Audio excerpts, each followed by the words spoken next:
Agno. Je viens de quitter Vinaclo. Tu vois comment c'est beau, c'est magnifique.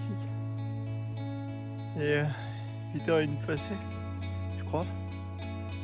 Et direction Figeac. Mais je suis allé encore un peu plus loin, Figeac, à 4 km un peu plus loin. Je ne me rappelle plus le nom. Voilà. Bon, bah, à plus tard. Allez, bisous.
Et comme moi. Toi aussi tu boites mon grand?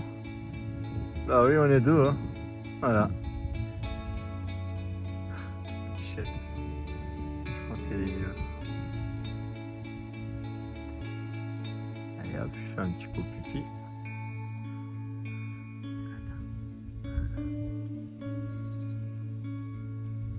Hop. Allez. Eh oui. Donc, t'as dû comprendre, pardon. Je vais trop vite. Je suis à Saint-Félix. Ah. Félix comme le chat. C'est marrant. En parlant de chat, les chats ils me manquent aussi. Les animaux. Comme mes doudous. Enfin. Bon. Assez compliqué, c'est pas comme la montée de Conques. C'est assez facile, mais c'est épuisant. La cheville il me fait mal. Alors au niveau de la fin, bah non, il y a toujours mono. J'ai plus de faim, il y a rien qui donne envie en fait.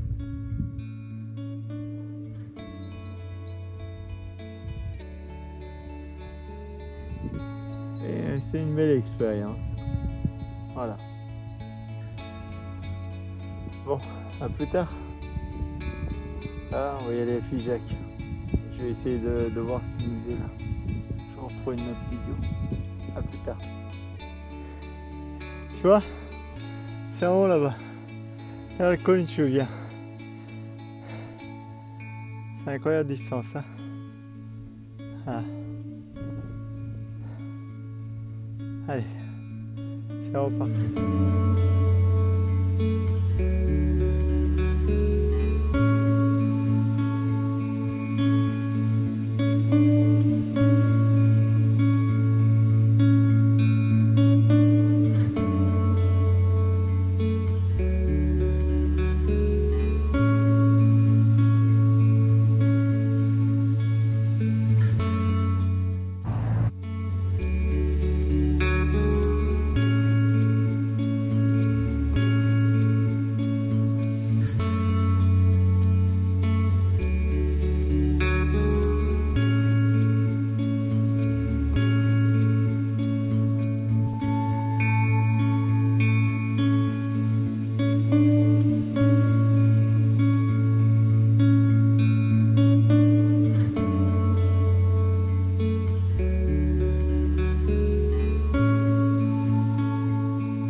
petit détour, finalement je vais pas m'arrêter à la ville parce que ça sert à rien. Je me suis arrêté à Bioko pour pouvoir trouver l'argent colloïdal et l'arnica voilà, je veux pas citer la marque, et aussi un tube parce que j'ai les lèvres qui sont hyper secs, elles sont séchées et j'ai mal. Il faudrait que je prenne mon corps, surtout de mes lèvres, et voilà, le froid ça m'a cassé, et voilà, on continue l'aventure, et là je vais aller directement sur le gîte. Je n'aurai pas le temps de passer parce que là il est 4 heures et il me faut encore à peu près 1 heure de route pour aller à Cassagnol. Voilà. Bon ben à plus tard. Allez, salut.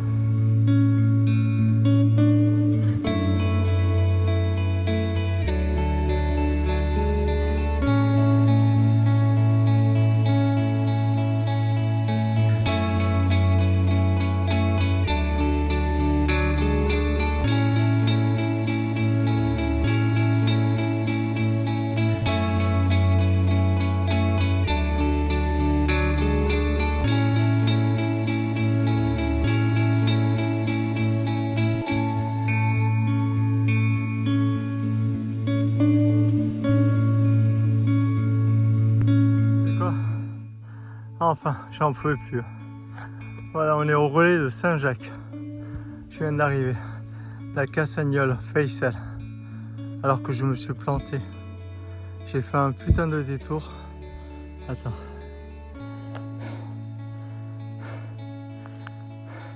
Après Figeac, normalement, il n'y a que 4 km à peine. Alors, il doit y avoir à peu près même pas 45 minutes de marche.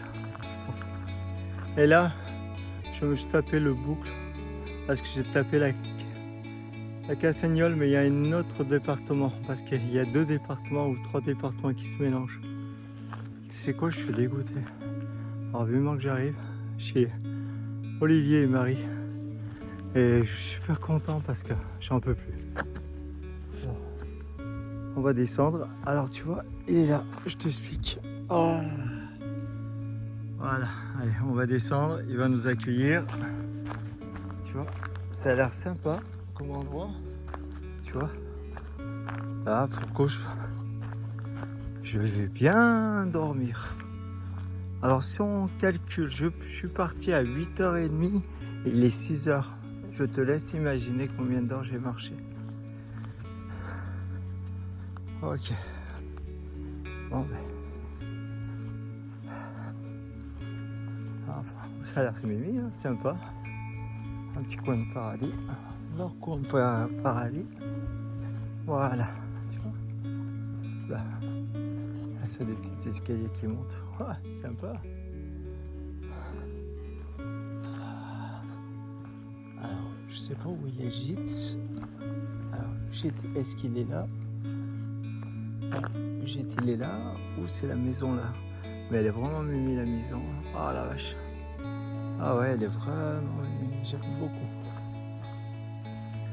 Ah, le GT, c'est pas mal. Ah, au moins il y en a un qui a pensé, tu vois. Ah, ça c'est beau. En laiton, nickel. Ah, la chambre. Regarde, c'est pas bien fait ça. Ça c'est des idées, regarde ça. C'est mimi. Bon, je raccroche, il y a quelqu'un qui arrive. Je voudrais pas filmer. Allez, à tout à l'heure.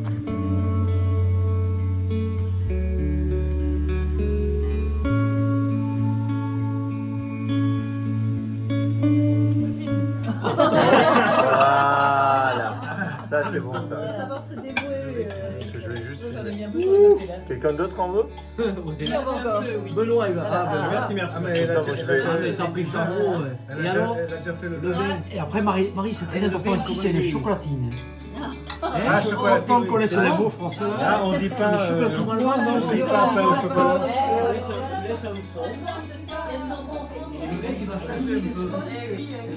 Alors, je vais pas te montrer les amis de Olivier et Marie.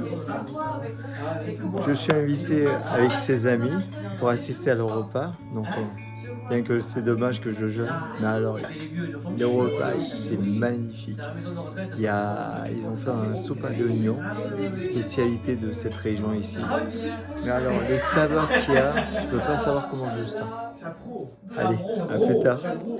Bonjour, voilà, je suis avec Olivier et Marie. Bon, je vais laisser les présenter eux-mêmes, hein, ce serait plus facile. Voilà, ben moi c'est Olivier. Moi c'est Marie. Voilà, on est là depuis une année maintenant, presque jour pour jour. On a créé ensemble avec Marie, puis d'autres aussi, une association qui a comme vocation d'accueillir à la fois les pèlerins du chemin de Compostelle et des personnes en burn-out. On a 3 bâtiments, l'un est dédié aux pèlerins, le deuxième aux personnes en burn-out et le troisième c'est notre maison. Voilà. On est situé sur le chemin, sur le GR65, un peu après la ville de Figeac. Voilà, que pouvons-nous dire voilà, nous avons accueilli l'année dernière, nous sommes arrivés en mars 2022, 1er mars 2022, ça fait juste un an. Nous avons accueilli 1651 pèlerins l'année passée et que nous avons, grâce à des bénévoles qui nous sont tombés du ciel, on va dire ça comme ça, nous avons proposé le repas du soir, le petit déjeuner. Et tout ça en donativo, c'est-à-dire que c'est une solidarité pèlerine. Les gens payent ce qu'ils veulent en fonction de leurs moyens. Ils payent surtout pour les suivants aussi. Ils ne payent pas pour eux, ils payent pour les pèlerins qui suivent. Les pèlerins qui n'ont pas les moyens, les pèlerins qui ont peu de moyens. Et d'autres. Voilà. Qu'est-ce que je pourrais dire encore? Moi j'ai été très agréablement surpris et très bien aussi accueilli, j'avoue. Et déjà ça me touche ce que vous faites par rapport à cette association. Les gens ils savent pas ce que ça veut dire le burn-out. Moi je suis passé. Pas évident. Mais il faut l'admettre, il ne faut pas dénier en fait. Le déni, ce qui est le plus mal en fait. Chaque fois on dénie, on se plonge de plus en plus. Bien que même si c'était un petit, voilà, c'est ce chemin qui m'a amené pour pouvoir me rétablir et je vais de mieux en mieux. Et je vais aller encore de mieux en mieux, ce que je sais. Et le jeûne, ça me purifie aussi mon état d'esprit, mon corps. C'est pour ça que je fais le jeûne à l'eau. J'ai été drôlement touché par leur accueil parce qu'ils sont vraiment formidables. Et hier soir, c'était une soirée exceptionnelle apparemment. Et merci de m'avoir invité auprès de vos amis. Ouais, avec plaisir. Et ils étaient fort agréables et charmant, bel échange, bel amour. Et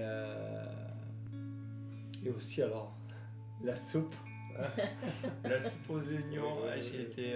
Au fromage. Oui, il a failli craquer. Non, je me suis retenu. L'ego il était là, vas-y. Non. Et puis voilà. Et là, tu mets le doigt effectivement sur ce qui fait le cœur de l'accueil, que ce soit à la fois pour les pèlerins ou pour les personnes en burn-out. C'est vraiment l'humanité, simplement se comporter comme des humains, Voilà. En toute simplicité, en toute bienveillance, dans l'entraide. Et c'est ce qu'on propose aussi aux personnes en burn-out particulièrement, c'est de reconnecter avec l'humain. Ouais. Parce que quand on est en burn-out, on est très avec soi-même et c'est nécessaire parce qu'il faut se soigner de cette maladie. Dans un premier temps, on est vraiment en lutte contre cette maladie. Puis après, on est dans un microcosme très circonscrit à la famille, les enfants, les amis, les proches ou d'autres personnes en burn-out. Puis à un moment, il faut remettre la tête à la fenêtre, revoir passer les humains, recréer du lien. Et c'est ce qu'on propose ici dans un cadre qui est déjà ressourçant de par lui-même. Exact. C'est faire en sorte que voilà, les personnes qui viennent en burn-out pour des longs séjours, contrairement aux pèlerins bien sûr, ici c'est minimum 3 semaines, maximum 2 mois pour les personnes en burn-out, on leur demande simplement de nous aider à faire tourner le gîte. Donc ça leur redonne une utilité. Un petit engagement, pas plus qu'1 heure par jour, mais un vrai engagement, c'est-à-dire quand ils se lèvent le matin, ils savent pourquoi. On m'attend pour les poules, on m'attend pour le poulailler, on m'attend pour les pèlerins, on m'attend pour la cuisine. Donc une vraie utilité. Et puis aussi une possibilité de rencontrer des pèlerins qui sont des gens bienveillants la plupart du temps. Et donc de raconter leur histoire à des oreilles bienveillantes, mais aussi à se réapproprier l'histoire que les pèlerins racontent. Parce qu'à la fin du repas, on fait un tour de table, Bien chacun sûr. raconte. Et donc les pèlerins racontent leur histoire aussi. Et c'est le moment aussi pour la personne en burn-out de se réapproprier l'autre. Et de se dire au fond, j'étais dans une bulle, mais au fond j'appartiens à l'humanité. Et donc je reconnecte avec cette En humanité. fait, et c'est ça que j'apprécie ce partage, parce que c'est autour d'une collectivité, quand on se libère auprès des autres, on se libère aussi de son, on va dire, de son soi en fait, de ses problèmes Oui. qu'on laisse sortir. Faut pas avoir honte. Non, et les autres sont thérapeutiques. Ouais, voilà. C'est On a juste besoin la des uns thérapeutique, et c'est des ce qu'on- autres. C'est ce que les Américains font la plupart souvent, qu'ils soient les alcooliques, ceux qui font des dépressions, ils Ouais. tournent autour d'une table, chacun il va aller au milieu, puis ils racontent à des personnes qui ne connaissent pas, qui ont leurs problèmes. Et ça, je trouve ça vraiment une très très très belle thérapie. Il n'y a aucun jugement, quoi que ce soit. On est tous faits de la même chose, de chair, d'os et de sang, et qui respirent. Nous sommes tous des êtres humains. Voilà. Nous avons tous des capacités bons comme mauvais. C'est la polarité de la vie. On ne peut pas échapper, comme le plus et le moins, comme le jour et la nuit. Ouais. Et ça, au moment donné, il faudra que les êtres humains acceptent ça, parce qu'ils ont du mal à accepter le jugement. Et on n'est pas là dans le jugement, c'est juste d'accepter, il y a le bon comme mauvais. Oui, exactement. Et voilà, dans une société qui se déshumanise beaucoup, justement, Voilà. on a fait croire aux gens qu'on pouvait organiser la vie comme une machine et qu'ils étaient les rouages de cette Exact. machine. Mais finalement, ce ne sont pas des rouages, puisqu'il y a toujours ce putain de facteur humain qui C'est ça. intervient et qui fait qu'on est des humains et pas des rouages. Et c'est parce qu'on nous a fait croire qu'on était des rouages et on nous a utilisés comme tels qu'on fait des burn-out. Exact. Parce que le burn-out, c'est une perte de sens. Et d'abord une perte de sens. Et donc, à partir du moment où on a l'impression d'être le rouage d'une machine plutôt que d'être un être humain, on perd le sens dans ce qu'on fait et on commence à plonger tout doucement dans cette maladie insidieuse et qui finit vraiment au bord de la mort. Voilà. Sur ce, Olivier, Marie, est-ce que vous avez un dernier mot à dire? À ajouter? Oh là là, non. Bah, c'est une conclusion que je tire parfois, c'est de dire soyez humains. Il n'y a Voilà. pas que sur le chemin de Compostelle qu'on peut être humain. Voilà. C'est vrai qu'on reconnecte avec l'humanité sur le chemin de Compostelle. Ça favorise, alors il n'y a pas que sur le chemin de Compostelle bien sûr, mais ça favorise la reconnexion avec l'humain. Mais il n'y a rien qui interdit, pas encore en tout cas, ça va peut-être venir, Non, mais il n'y a rien qui interdit J'espère d'être pas. humain dans la vie de tous les jours, de se comporter Mm. comme un humain. Donc voilà, soyez humains tous les jours. Mais, Redonnez l'envie d'être humain à tout le monde. Moi, je peux vous dire juste merci, je peux vous dire juste très très bonne continuation. Et, Merci. J'espère le ciel nous donnera un jour l'occasion de revenir vous voir et vous apporter le aussi bienvenu, mon savoir. voilà. Ce sera avec grand plaisir. Tu étais le premier, je voulais dire, tu étais le premier pèlerin de la saison. Voilà, donc il y a certainement Et- une raison à ça. Et à jeune. Et un jeune, oui. Oui, alors c'est tout Ah à oui. fait extraordinaire. C'est vrai que tu as un profil un peu extraordinaire. Oui, mais peut-être que vous allez voir mes amis pèlerins qui vont arriver, donc Guillaume et Alexis. C'est deux êtres humains charmants, donc Guillaume qui est très croyant, Alexis qui est sur sa voie, qui cherche sa voie et je pense qu'il va le trouver. bonjour à vous deux les gars. Et du coup, vous allez voir bientôt en fait. Ouais. Voilà. Si leurs pas doivent venir chez nous, ils viendront chez Oui, nous. S'ils ne exact. doivent pas venir chez nous, c'est qu'il y a une bonne raison à cela. Ouais. Normalement c'était prévu, mais après voilà, c'est le chemin qui voulait qu'il y ait. Voilà, exactement. Allez. Allez. Merci. Merci, Omer. Merci, Omer. À bientôt. Et bon chemin, évidemment. À bientôt. À bientôt. Et les loulous, je vous aime.